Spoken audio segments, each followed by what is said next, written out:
regreso hablando sobre salud mental. En el capítulo de hoy nos acompaña el profesor Gustavo Domínguez, académico de la Escuela de Enfermería de la Universidad de Talca. El profesor nos estaba contando sobre este estudio que estaba realizando respecto también sobre este tema.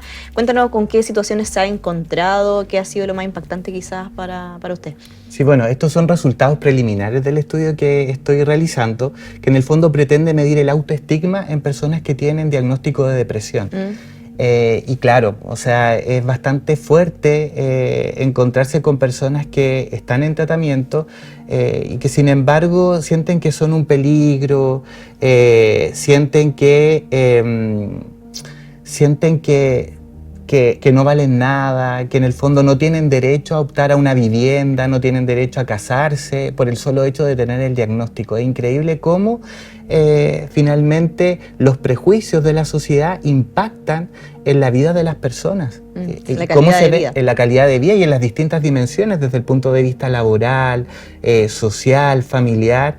En el fondo ellos se sienten completamente inútiles. Y que en el fondo no son un aporte a la sociedad.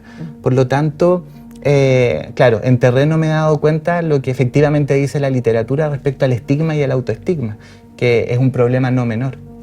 Profesor, ¿y cómo nosotros podemos ayudar a esas personas? O sea, me refiero al entorno más cercano, quizá la familia, los amigos, porque muchas veces los prejuicios vienen incluso de nuestro entorno más cercano. Nosotros, ¿cómo podemos, una vez que ya detectamos que tiene el diagnóstico, nuestro familiar, nuestro amigo, nuestro vecino, etcétera, cómo podemos ayudar? En el fondo, lo primero siempre informarnos. En el fondo, informarse de qué trata el trastorno que está cursando mi familiar, mi amigo, ¿ya? Empatizar, ¿ya? Escucharlo de manera activa, no juzgar, ¿ya? En el fondo que sienta nuestro apoyo, ¿ya? Y dejarlo que se exprese, que manifieste cuáles son sus problemas, cuáles son sus miedos y también orientar. Porque en el fondo no todos tenemos las herramientas para poder, en el fondo, guiar, para poder acompañar y por lo tanto es súper relevante que acudan a un profesional que tiene la preparación, ¿verdad?, para poder apoyarlo en este proceso. Profesor, también hay otra situación que ocurre, que también podría ser grave, que muchas veces las personas que están viviendo algún problema, una situación de salud mental, no quieren acudir a un especialista. También hay muchos mitos que no hemos hablado sobre eso, pero también se asocia a que de repente somos frágiles, que somos débiles, que porque vamos a ir al psicólogo, por ejemplo. También, ¿cómo podemos trabajar eso? Claro, uno de los mitos que tiene la salud mental o las personas que tienen algún trastorno de salud mental o que acuden a un psicólogo o a un médico es que son débiles. No, en el fondo al contrario, una persona que asiste a un psicólogo o a un médico para recibir ayuda es una persona súper fuerte. ¿Ya? Cualquier persona puede tener un trastorno de salud mental. Hay factores que son individuales y también que tienen que ver con el entorno y el contexto en el cual vive la persona. Por lo tanto, padecer de algún trastorno o tener alguna alteración de salud mental lo puede tener cualquier persona, ¿ya? No necesariamente una persona es débil por tener un trastorno, por acudir simplemente para recibir ayuda, orientación de un profesional. Pero ¿cómo la familia ahí puede? Porque de repente las personas se rehúsan a asistir a un especialista. Sabemos que de repente las personas mayores o personas incluso de nuestra edad no quieren ir, como que tratan de evitar el tema. ¿Ahí cómo podemos, el entorno puede orientar, ayudar? Porque tampoco quizás podemos presionar a esa persona. ¿Cómo lo podemos hacer? Claro, en el fondo las personas son adultas y en el fondo ellas pueden decidir o no. Si asistir o no a un profesional. Pero claro, como les decía anteriormente, es súper relevante informarnos para poder orientar, ¿ya? Insistir en que tiene que acudir a un especialista para que lo oriente, porque en el fondo es él quien tiene las herramientas para poder diagnosticar, tratar, claro, y poder asesorar en la gestión de los sentimientos, de las emociones, ¿ya? Por lo general muchas personas tienen miedo, como hablábamos anteriormente, del rechazo y de este estigma, ¿verdad? Sí. Y en el fondo si ven a su familiar o a su amigo comprometido con la salud, lo más probable es que asistan y acudan a médicos. Sí. Yo una vez escuché, no sé si es verdad, que todas las personas podemos ir al psicólogo, a un especialista, independiente tengamos o no un problema de salud mental. ¿Es así?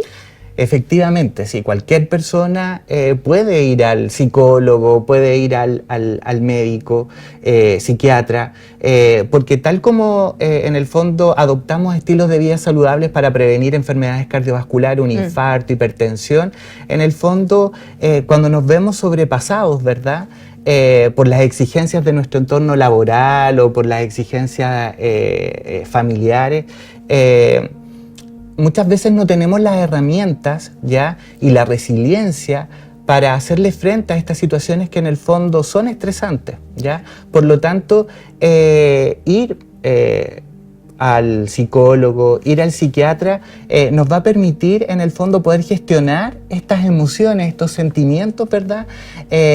Y poder trabajar la resiliencia, claro, ¿ya? Que en el fondo es lo que nos falta a la gran mayoría para hacerle frente a todas estas situaciones estresantes. Por lo tanto, cualquier persona, independiente si tiene o no un trastorno de salud mental, puede y debiera ir a un psicólogo para, en el fondo, recibir ayuda profesional.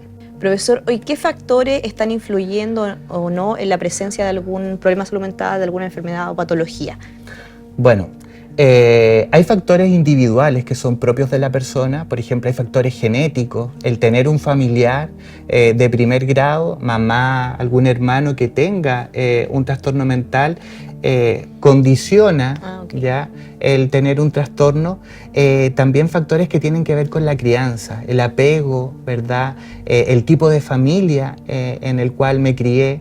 Ya hay familias que son súper abiertas y que en el fondo facilitan el desarrollo tanto social y emocional de sus integrantes, versus otras familias que son súper autoritarias y que en el fondo no facilitan el desarrollo de sus miembros. Sin embargo, bueno, no solamente los factores individuales determinan la presencia o no de un trastorno mental, ¿ya? Y acá esto lo quiero recalcar porque son súper relevantes los determinantes sociales, ¿ya? Los determinantes sociales son aquellos factores bajo los cuales la persona nace, crece, trabaja, ¿verdad? Y envejece, ¿ya? Y muchas veces las personas no pueden determinar eso, claro, ¿ya? Va a depender mucho de ¿verdad? De las políticas a nivel país que existan para favorecer el acceso a vivienda, favorecer el acceso a un trabajo digno. Por lo tanto, la persona no elige el tener un trastorno mental, depende de estos factores que son los determinantes sociales. Por lo tanto, factores como el sexo, la etnia, ¿verdad? El tipo de vivienda, el tipo de ocupación que tiene la persona, entre otros, también condicionan y son tan relevantes como los factores individuales, incluso yo diría que más, condicionan, ¿verdad?, el desarrollo de un trastorno mental. Por lo tanto, es importante trabajar en eso, ¿ya? Que las políticas gubernamentales vayan enfocadas a mejorar las condiciones de vida de las personas. Sí, nosotros por eso le voy a contar que tenemos un capítulo exclusivamente dedicado en otras temporadas a explicar qué son los determinantes sociales y cómo influyen finalmente en la calidad de vida, y si lo quieren buscar en la página lo pueden encontrar, porque también es importante para entender, porque de repente las personas dicen, es que no tiene este problema porque quiere, o se alimenta así porque por una opción, o tiene un problema. Entonces, también en el fondo es lo que les tocó, ¿ya? Y les tocó eso porque no existen políticas gubernamentales que en el fondo mejoren las condiciones de las personas. Sí, pero eso nos quedan unos pocos minutos. Si nos puede contar desde tu punto de vista, ¿cómo hoy se debe abordar la salud mental en nuestro país? ¿Cuáles son los desafíos? ¿Dónde hay que profundizar? ¿Con medidas, por ejemplo? Bueno, lo primero es estudiar, hacer un diagnóstico a nivel país de cómo estamos desde el punto de vista de la salud mental.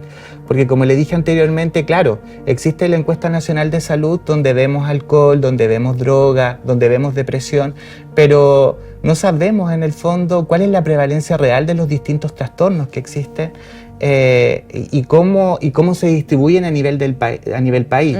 ¿Ya? Eso es lo primero, hacer un diagnóstico. Lo segundo es en el fondo poner en la palestra el tema de la salud mental.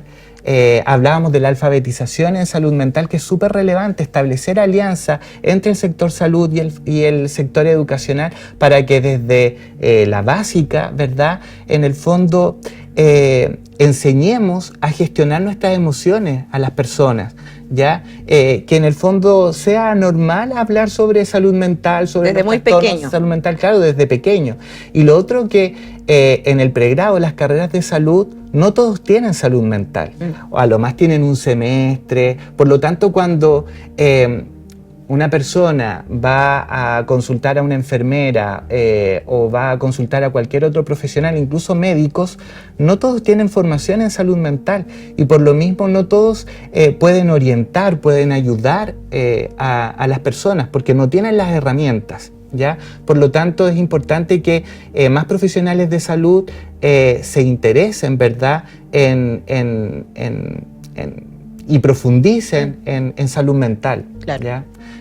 Yo creo que eso, el diagnóstico, más formación de profesionales en salud mental y lo otro es que hablemos de la salud mental así como hablamos del infarto, como hablamos de otras patologías, que no sea un tema tabú. Claro. Exactamente, pero solo queremos despedir. Muchas gracias por hablarnos sobre este tema y queríamos también poner sobre la mesa el tema de la salud mental, que hoy, a diferencia de años anteriores, se habla mucho más, ¿cierto? Sí. Así que muchas gracias por participar. No, gracias a usted por la invitación. Y así nosotros terminamos esta edición. Gracias por escucharnos. Es la única manera de Educando, de terminar con muchos mitos, discriminación, prejuicios, estereotipos, incluso que aún existen sobre la salud mental. Gracias por estar ahí.